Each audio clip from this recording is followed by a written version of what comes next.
We heard earlier how the coronavirus outbreak has had an impact on the treatment of other seriously ill people. Cancer care is one such area, with some screening, treatments and trials postponed or delayed. Our correspondent Jeremy Cook has been talking to two cancer patients, Kit and Sean, who are living with a cancer diagnosis and now have to deal with the threat of coronavirus. I was lying in the hospital bed. The doctor came in. They said, we don't know what to tell you. You never have to tell people your age, this sort of news, but it's bad. Sean and Kit. It's spread into most of the bones between my knees and my neck. Both in their 30s. Done 65 chemos, 10 radiotherapies, 3 big ops. Both with terminal cancer in the time of the COVID virus. Are you scared of it? Yes. Absolutely terrified. With good reason. Kit's had secondary breast cancer for over 2 years, and now there's a new threat, COVID-19. I want to live long enough to die of cancer. I don't really want to be carried off by corona. I am back into hospital tomorrow. For Sean, it's liver and bowel cancer. Over the weekend, I haven't been feeling too good. I'm getting some liver pains and stuff, which is quite concerning. His fear has been that if he got COVID, he may have been written off if the NHS had become overwhelmed. Definitely feels like a lot of us are being left behind. COVID-19 totally messes things up for most of us. It's wreaked havoc with our treatments, with our surgeries, with our futures, with our hope. Hope. Sean's best hope has been a clinical drug trial, but now it's on hold because of the virus. I'm now doing a third-line oral chemotherapy, which we hope, just hope, will see us through this period until trials open back up. Honestly, it's soul destroying because you sort of see your life ticking away. For Kit, time is everything. And in these months, COVID is robbing her of the most precious things, the simple things. Standing outside in the sunlight and just enjoying the sun hitting my face. Going to Norfolk for at least a day. My beloved AFC Rushden and Diamonds. I'm a football junkie. Still so much to live for, but now the virus. That's what COVID-19 feels like to me. It's this axe hanging over my head that's cutting away threads. It's that fear that at some point it's going to stop cutting away at the edges and that axe is going to fall onto my head. That's quite terrifying. 11 o'clock at night, not having the best of days. Late night news from Sean. I've got a THC pain patch. The outside world is obsessed with COVID, but for him, it's still about cancer. And it's hard. The pain patch that I put on last night didn't work. It's probably been my worst day since after the radiotherapy, so it was in 2017. It's especially hard as he's just become a father for the first time.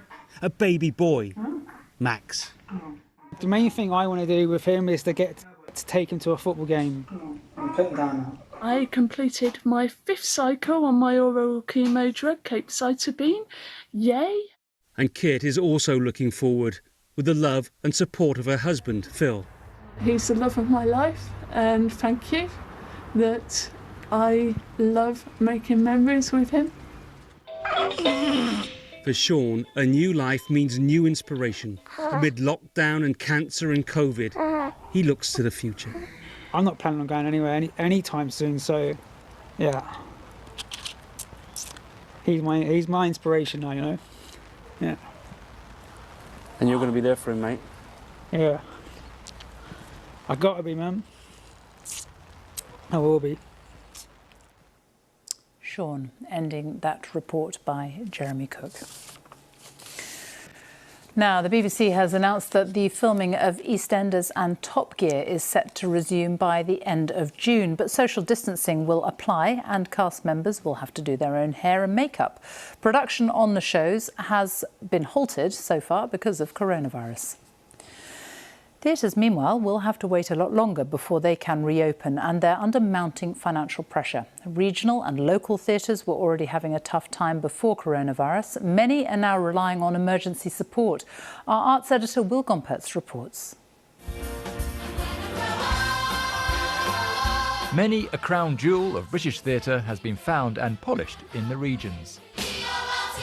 From the global hits produced by the Royal Shakespeare Company in Stratford-upon-Avon to contemporary classics presented at Liverpool's Everyman and Playhouse theatres, making money for the local economy and inspiring generations of actors to tread the boards. Then start drinking. Kim Cattrall found global fame as New Yorker Samantha in Sex and the City, but she discovered acting as a young girl growing up in Liverpool. The local theatres meant everything to me because I was so inspired by them. I look back on the dreams that I had, but they all started regionally. The theatres in each of these towns, in Liverpool, they belong to the people of that city. Not at the moment, they don't. COVID-19 has forced theatres to close, leaving many of those in the regions in a perilous situation. A Southampton theatre group, a centrepiece of the city's cultural quarter, has gone into administration. The Lighthouse Theatre down the coast in Poole is also facing a grim future, with cash reserves fast running out. We've got 6 to 8 weeks where we can survive, but beyond that, it would be very difficult to continue. Opening with social distancing would give us about 16 to 20% maximum capacity, which for any venue is not going to cut the mustard in terms of its financial capabilities. So it's not economically viable for most theatres to open under social distancing rules, which means the show won't go on until we can once again gather in large numbers, which might be too late to save struggling regional playhouses. It's got hours to kill and a lifetime to go. And that would be a big problem for London's West End, a cultural and economic powerhouse, which relies on shows created in the regions, like Everybody's Talking About Jamie. Well, that was made in Sheffield. The moment I saw it, I went straight away and said to the director, I want to bring it to London. I'll give you a theatre and I'll produce it. I mean, London is the capital, but we are a country of many voices and many points of views, and we need to represent those. The government says it's working closely with the arts and cultural sector to plan for its future and find solutions to the challenges it faces. Ultimately, that's likely to mean providing access to more money at a time when there'll be many competing calls on the public purse. Will Gompertz, BBC News.